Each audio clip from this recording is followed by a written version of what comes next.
अब शब्द जो हैं वो 3 प्रकार के बतलाए गए थे, वाचक, लक्षक और व्यंजक। ठीक है, और इन्हीं 3 प्रकार के शब्दों के 3 प्रकार के अर्थ होते हैं, वाच्यार्थ, लक्ष्यार्थ और व्यंग्यार्थ। लेकिन एक नई तरह का अर्थ माना गया था, तात्पर्यार्थ। तात्पर्य नाम का एक नई शक्ति मानी गई थी जिससे तात्पर्य नाम का अर्थ निकलता है, वो अलग से मीमांसकों का था और मम्मट भी उसे मानते हैं।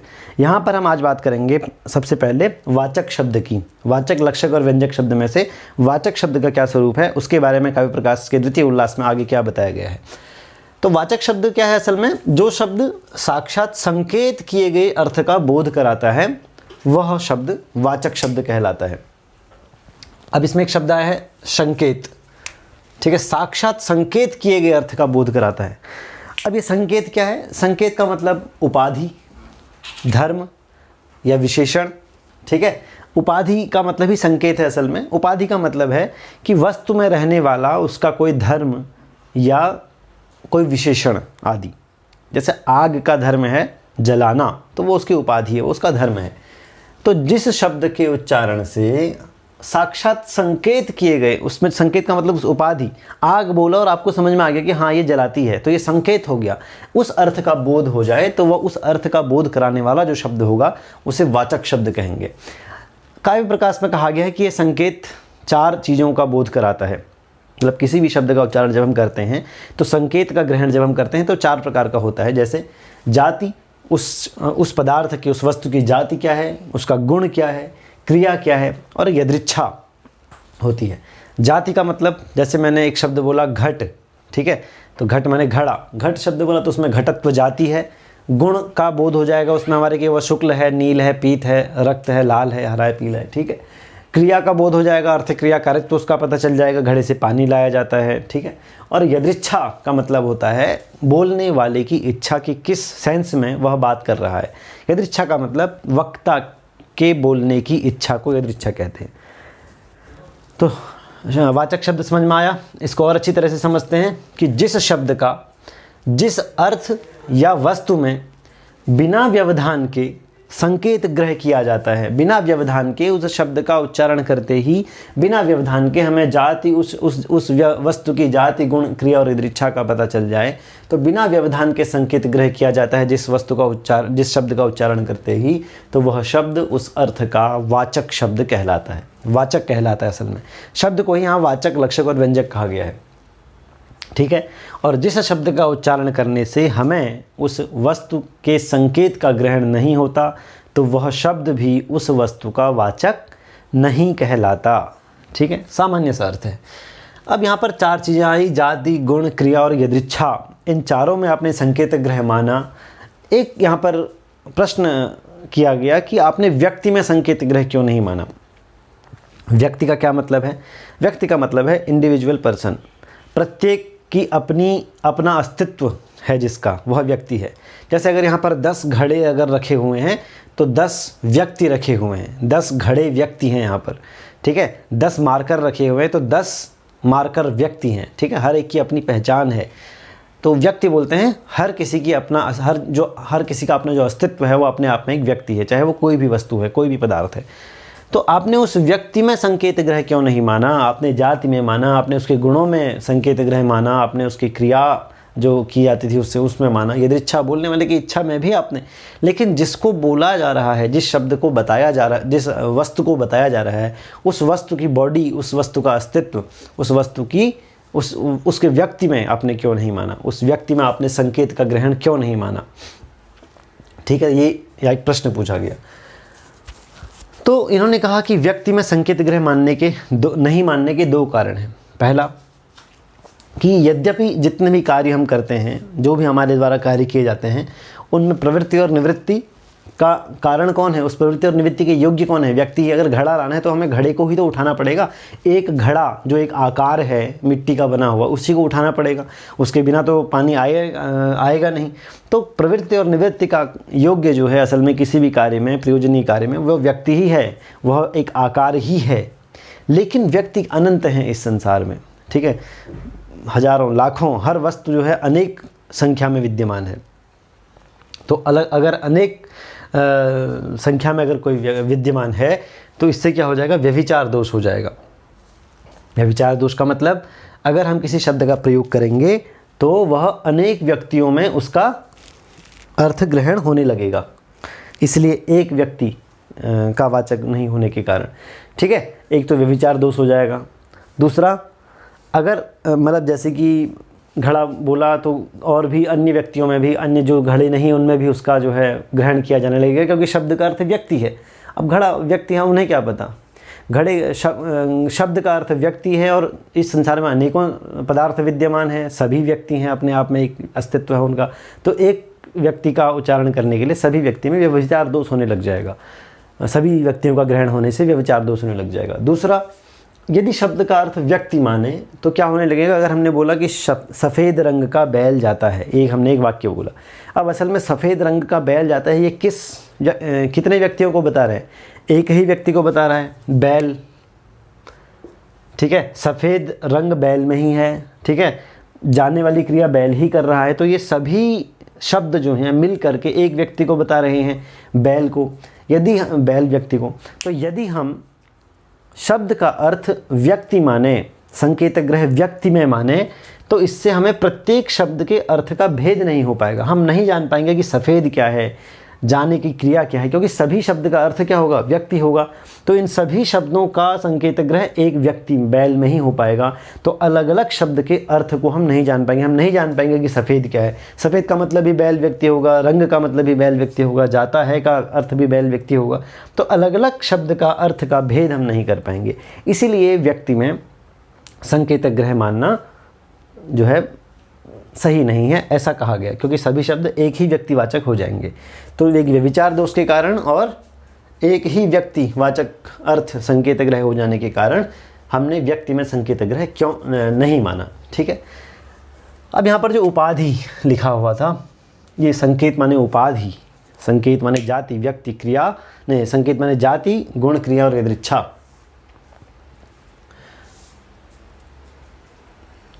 तो यहाँ पर उपाधि का क्या मतलब है, तो उपाधि जो है वो दो प्रकार की होती है।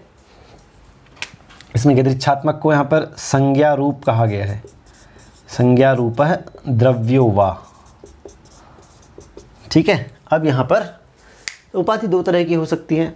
उपाधि का मतलब उस वस्तु का धर्म, उस वस्तु का गुण आदि। एक तो वस्तु धर्म, वस्तु के अंदर जो उसका अपना धर्म है, आग का मतलब है जलाना, तो वो उसका अपना धर्म है। एक तो वस्तु का धर्म और एक यदृच्छात्मक, यदृच्छात्मक जो वक्ता के बोलने की इच्छा पर निर्भर है। तो उपाधि दो तरह की होती है। अब ये वस्तु धर्म की जो उपाधि है, वस्तु के अपना, उसके अंदर जो अपना धर्म है, वो जो उपाधि है वो दो तरह की हो सकती है, एक सिद्ध और एक साध्य। एक उपाधि वह, एक गुण वह, एक धर्म वह जो पहले से ही सिद्ध है, ठीक है, उस वस्तु में, और दूसरा जो साध्य है, जिसे सिद्ध करना है। तो साध्य क्या होगा, क्रिया जो होगी वो हमेशा साध्य होगी। अगर मुझे चलना है तो मुझे पहले चलना पड़ेगा, तब जाके चलने की क्रिया सिद्ध हो पाएगी। तो क्रिया क्या होगी, हमेशा साध्य होगी। तो साध्य जो होगी वो क्रिया होगी, पूर्वापरिभूत होगी, पहले और बाद के गुणों से युक्त होगी। और जो सिद्ध धर्म होगा वस्तु का, वह कैसा होगा, वह जाति वाला होगा और गुण वाला होगा। किसी भी वस्तु के जाति जो है वो सिद्ध रहती है। घड़ा बनते ही उसमें घटत्व जाति आ गई है, मनुष्य बनते ही उसमें मनुष्यत्व जाति आ गई है। ठीक है, तो जाति को हमें सिद्ध नहीं करना पड़ता। तो जाति जो है पहले से ही सिद्ध उसमें रहती है और गुण भी उसमें सिद्ध रहता है। अगर लाल मिट्टी से हम घड़ा बना रहे हैं तो घड़ा लाल ही बनेगा, वो सिद्ध है। ठीक है, गुण भी विशेष आधान का हेतु, उसमें विशेष चीज़ का ग्रहण कराने के लिए गुण का प्रयोग किया जाता है। तो जाति और गुण जो हैं, क्योंकि जाति प्राणप्रद है, उसके प्राणत होने का बोध कराती है, गुण उसके विशेष आधान का, विशेष का मतलब अन्य चीज़ों से उसको अलग करने का, सजाति के विजाति व्यावर्तक होने का। देखो, पदार्थ में विशेष प्रतीति का हेतु और सजाति व्यावर्तक। सजाति का मतलब 10 घड़े हैं, सभी में घटत्व है, सभी एक जाति वाले हैं, लेकिन एक घड़ा दूसरे घड़े से भिन्न है, इस चीज़ को बताने वाला गुण है, उसका अपना एक विशेष गुण है। ठीक है, वह चिकनी मिट्टी से बना है या वह किसी अन्य मिट्टी से बना है, तो उसका विशेष अपना गुण है। तो उस गुण के कारण वह सजाति के व्यावर्तक है। वो 10 घड़ों में से 9 घड़ों में से अलग है वो 10वां घड़ा। ठीक है, बाकी सभी घड़े एक दूसरे से अलग है, सभी व्यक्ति एक दूसरे से अलग है, लेकिन मनुष्यत्व जाति सब में है। तो हर मनुष्य एक दूसरे से अलग है क्योंकि उसमें एक विशेष अपना गुण है। ठीक है, और जाति प्राणप्रद है। जाति का प्रयोग क्यों किया जाता है, पदार्थ की व्यवहार योग्यता का निर्वाहक है और पदार्थ की स्वरूप योग्यता का निर्वाहक है। मनुष्यत्व बोला तो मनुष्य स्वरूप है उसका, और व्यवहार घड़ा बोलेंगे तो घड़ा ही लेकर आएंगे। तो व्यवहार की योग्यता का निर्वाहक और स्वरूप योग्यता का निर्वाहक है।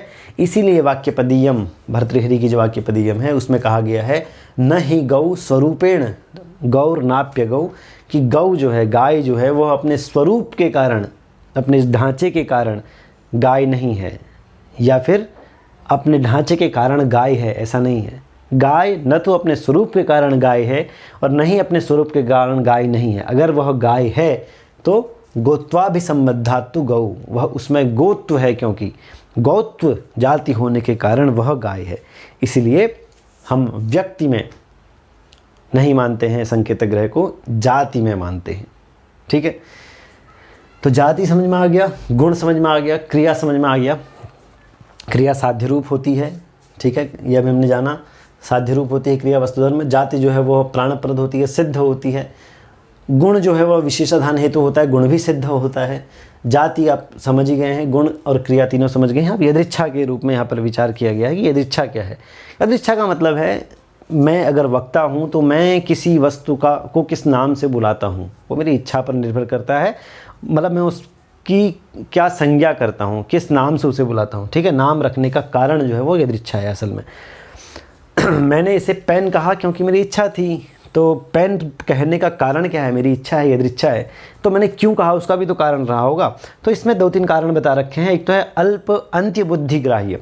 अंत्य बुद्धिग्राह्य का मतलब क्या है, अगर मैंने बोला कमल या बालक, तो बालक जब मैंने बोला तो इसमें कई सारे वर्ण आए। ठीक है, ब, आ, ल, अ, क, अ, अंत में आया अ।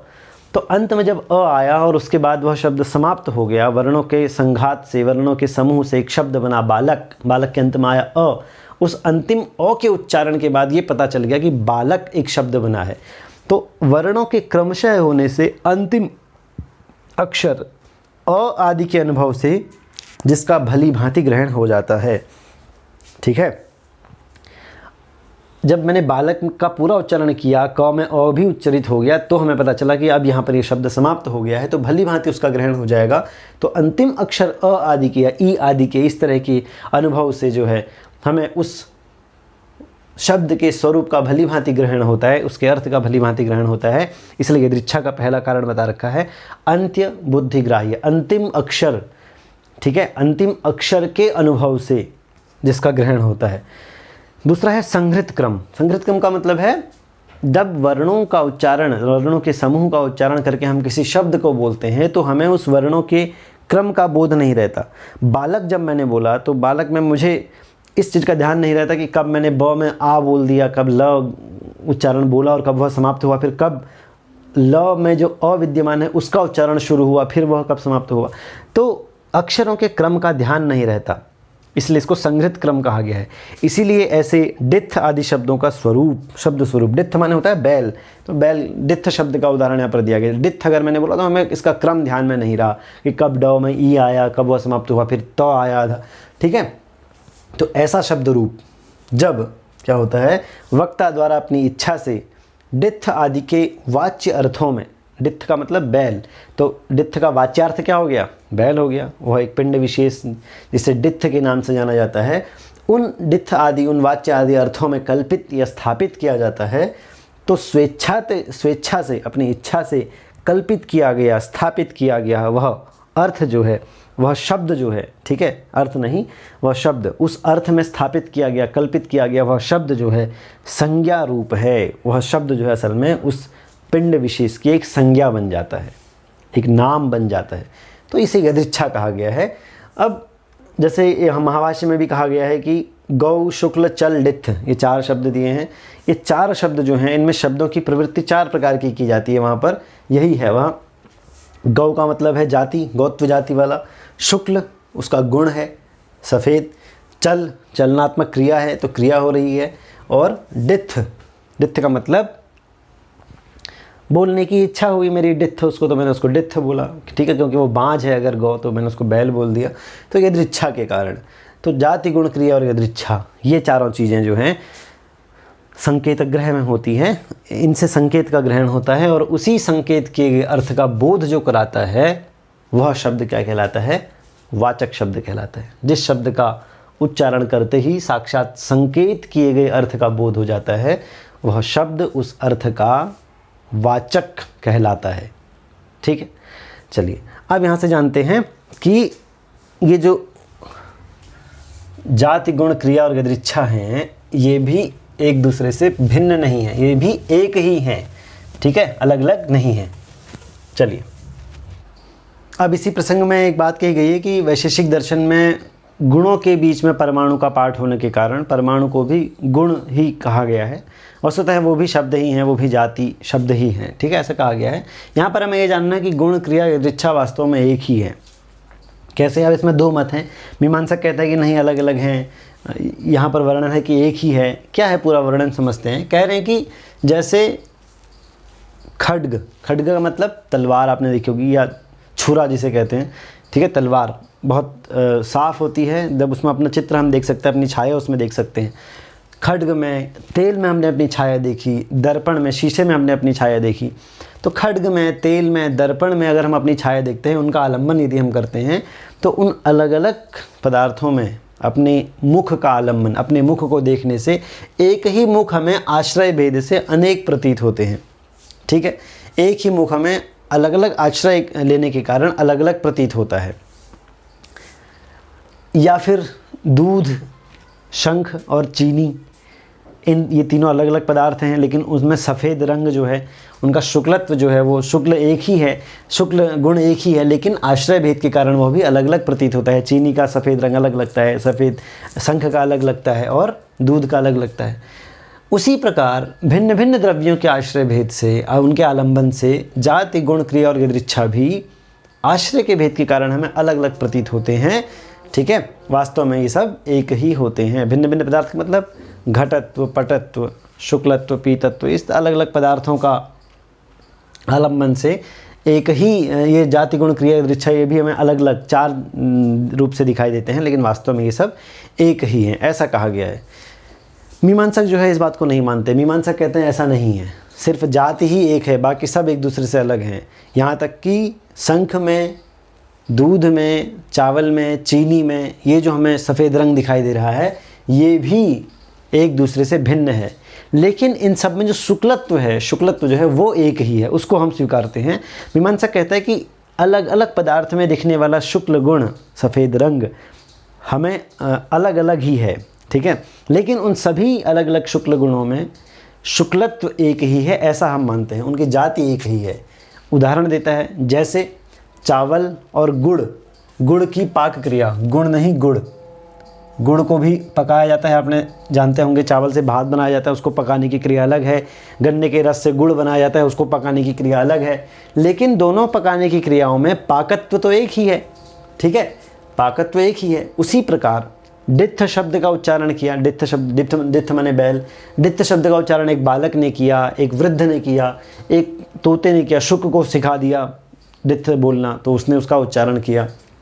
तो उन सभी के द्वारा उच्चारित डित्थ शब्द जो है काल के हिसाब से, यौवन आदि अवस्थाओं के हिसाब से, अलग अलग स्थान के हिसाब से इन पर में परिवर्तित होने के कारण भिन्न भिन्न है। डित्थ शब्द अलग अलग है। ठीक है, बच्चे के द्वारा उच्चारित डित्थ शब्द भिन्न है, वृद्ध के द्वारा उच्चारित किया गया डित्थ शब्द भिन्न है, लेकिन उन सब में डित्थत्व तो एक ही है।